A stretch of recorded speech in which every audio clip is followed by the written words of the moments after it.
September 9th, 2016. Memorial of St. Peter Claver, priest.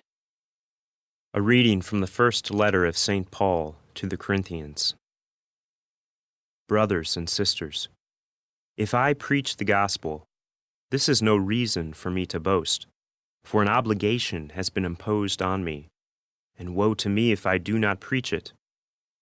If I do so willingly, I have a recompense. But if unwillingly, then I have been entrusted with a stewardship. What then is my recompense? That, when I preach, I offer the gospel free of charge, so as not to make full use of my right in the gospel. Although I am free in regard to all, I have made myself a slave to all, so as to win over as many as possible. I have become all things to all, to save at least some.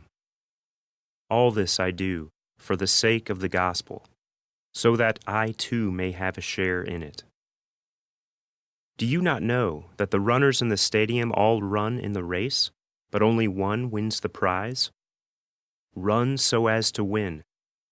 Every athlete exercises discipline in every way. They do it to win a perishable crown, but we an imperishable one. Thus I do not run aimlessly. I do not fight as if I were shadowboxing. No, I drive my body and train it, for fear that after having preached to others, I myself should be disqualified. The word of the Lord. The responsorial psalm. The response is, "How lovely is your dwelling place, Lord, mighty God! My soul yearns and pines for the courts of the Lord. My heart and my flesh cry out for the living God. How lovely is your dwelling place, Lord, mighty God! Even the sparrow finds a home, and the swallow a nest in which she puts her young. Your altars, O Lord of hosts, my King and my God. How lovely is your dwelling place, Lord, mighty God! Blessed they who dwell in your house, continually they praise you. Blessed the men whose strength you are. Their hearts are set upon the pilgrimage. How lovely is your dwelling place, Lord, mighty God! For a sun and a shield is the Lord God. Grace and glory he bestows. The Lord withholds no good thing from those who walk in sincerity. How lovely is your dwelling place, Lord, mighty God." A reading from the Holy Gospel according to Luke. Jesus told his disciples a parable. Can a blind person guide a blind person?